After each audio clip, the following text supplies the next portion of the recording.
दो बैलों के नाम थे, हीरा और मोती। दोनों डील में ऊंचे, दिखने में सुंदर काठी के और काम में दक्ष थे। बहुत दिनों से एक साथ काम करते करते रहते रहते दोनों में भाईचारा हो गया था। दोनों एक दूसरे को चाटकर और सूंघकर अपना प्रेम प्रकट करते। कभी कभी दोनों सींग भी मिला लिया करते थे, विग्रह के नाते नहीं, केवल विनोद के भाव से, आत्मीयता के भाव से। एक बार झूरी ने अपने दोनों बैलों की जोड़ी को पत्नी के आग्रह पर ससुराल कार्यवश भेज दिया, लेकिन बैलों को इस बात का जरा सा भी एहसास नहीं था कि उन्हें क्यों भेजा जा रहा है। उन्होंने समझा कि उन्हें मालिक ने बेच दिया है, इसलिए रास्ते में जाते समय उन्होंने झूरी के साले गया को पूरे रास्ते खूब झकाया। संध्या होने तक दोनों बैल अपने नए स्थान पर पहुंच गए। दिन भर चलने के कारण भूखे भी थे, इसलिए जब उन्हें नांद में लगाया गया तो बड़ी तेजी से खाने को उत्सुक हुए, लेकिन एक ने भी उसमें मुंह नहीं डाला।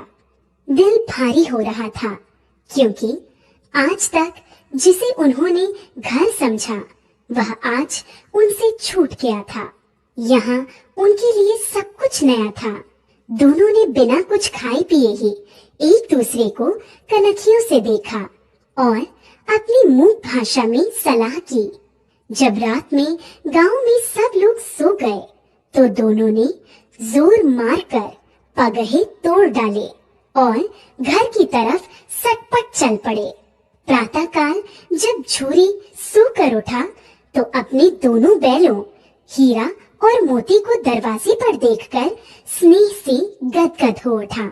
दोनों बैलों की गर्दन में आधा आधा गराव लटक रहा था। घुटने तक पांव कीचड़ से भरे थे। साथ ही दोनों की आंखों में विद्रोहमय स्नेह झलक रहा था। झूरी ने दोनों बैलों को इस अवस्था में देखकर खुशी से दौड़कर उन्हें गले लगा लिया और उन्हें बार बार चूमने लगा।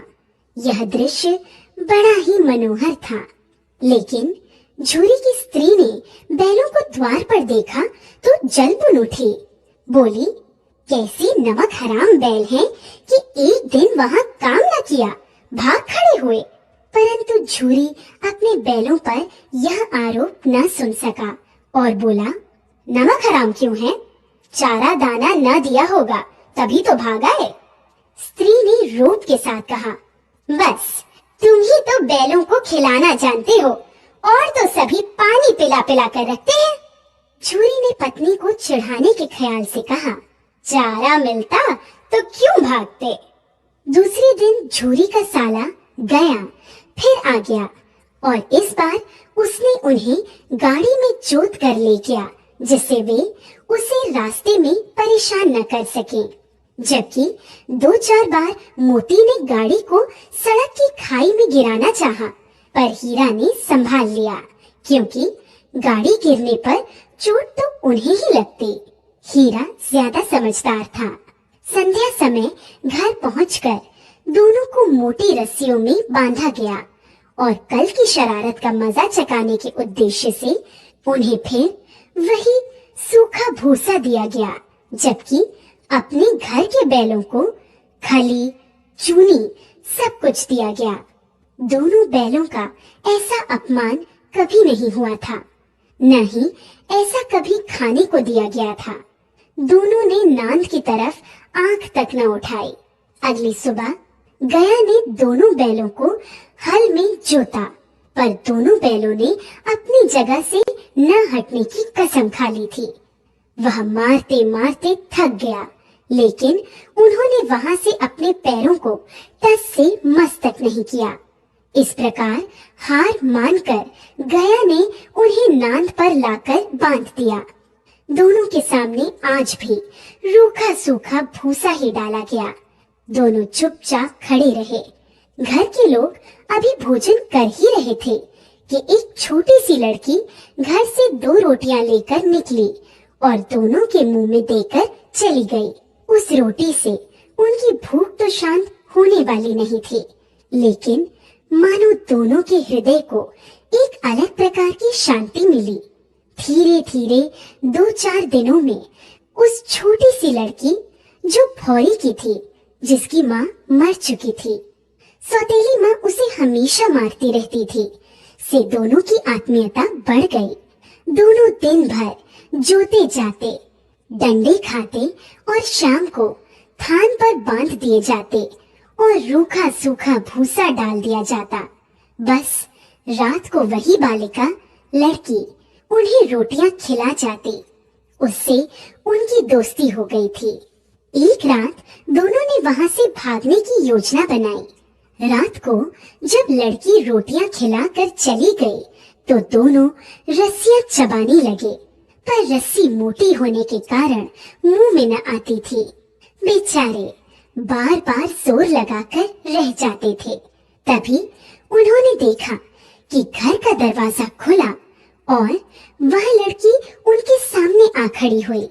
दोनों सिर झुकाकर उसके हाथ को चाटने लगे। उसने दोनों के माथे पर हाथ फेरा और बोली, खोल देती हूँ तुम दोनों को, चुपके से भाग जाओ, नहीं तो यहाँ के लोग तुमसे काम करवा करवा कर मार डालेंगे। उसने दोनों के गराफ खोल दिए और भागने का इशारा किया, पर दोनों चुपचाप खड़े अभी सोच रहे थे कि हमारे भागने पर इस बच्चे पर आफत न आ जाए। तभी वह चिल्ला पड़ी, दोनों फूफा वाले बैल भागे जा रहे हैं। ओ दादा, दोनों बैल भागे जा रहे हैं, जल्दी पकड़ो। यह सुनते ही दोनों वहां से भाग निकले। गया घबराकर घर से बाहर आया और भागते हुए बैलों का पीछा करने लगा। दोनों बैलों ने भागने के चक्कर में इतना भी ध्यान नहीं रखा कि वे रास्ता भूल गए थे और भूख से व्याकुल हो रहे थे। अभी उन्होंने आजादी की सांस भी पूरी तरह नहीं ली थी कि देखा, अरे यह क्या, कोई सांड दौड़ता चला आ रहा है।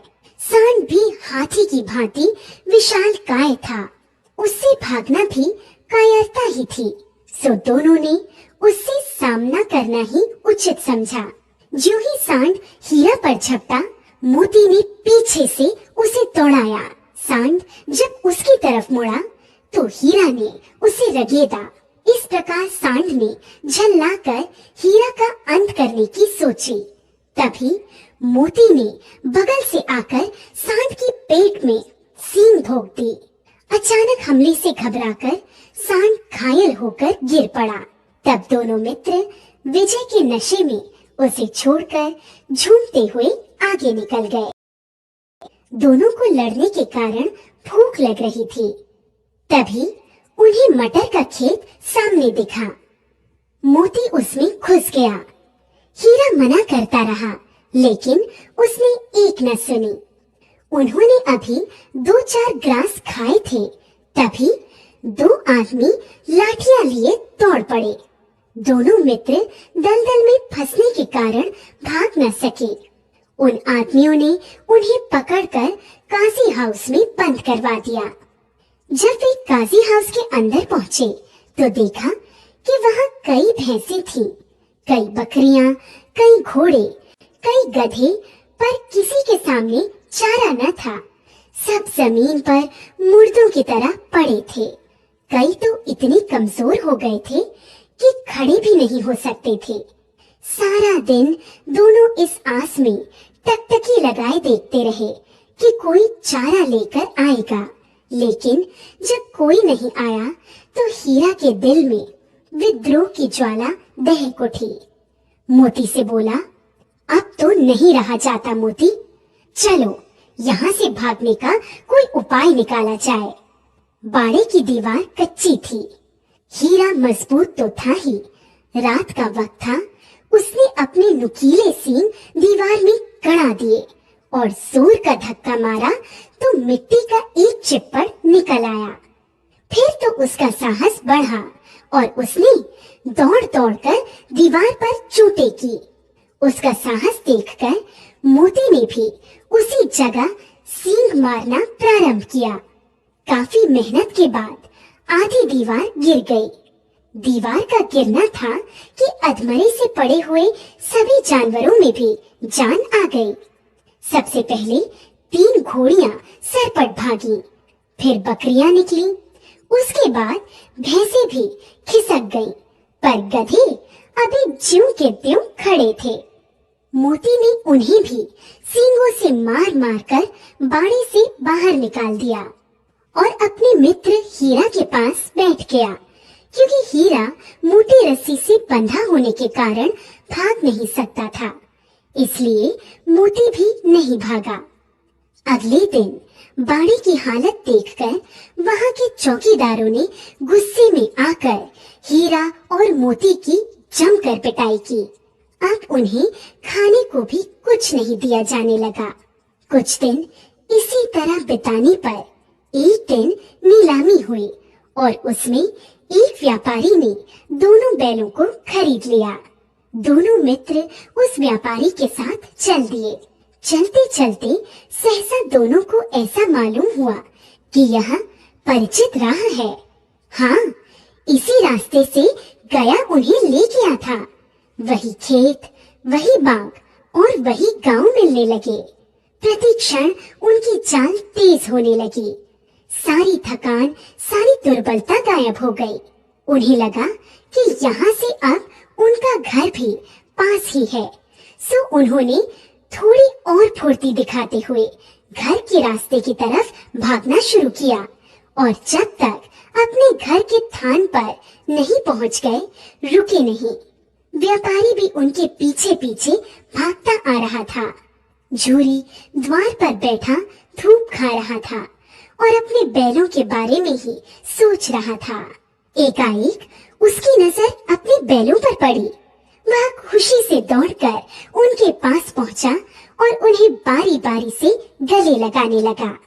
दोनों बैलों की आंखों में आनंद के आंसू बहने लगे। एक छुरी का हाथ चाट रहा था तो दूसरा उसका पैर।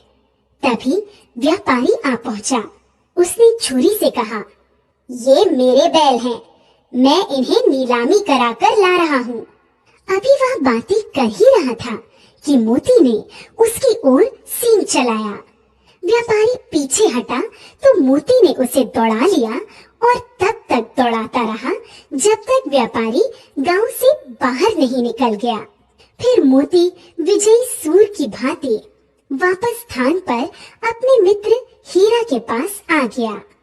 थोड़ी देर में नांदों में खली, भूसा, चोकर और दाना भर दिया गया। दोनों मित्र बड़े चाव से उसे खाने लगे। झूरी खड़ा दोनों को सहला रहा था और उनकी शारीरिक कमजोरी को देखकर मन ही मन व्यथित भी हो रहा था। तभी झूरी की पत्नी ने भी आकर दोनों के माथे चूम लिए।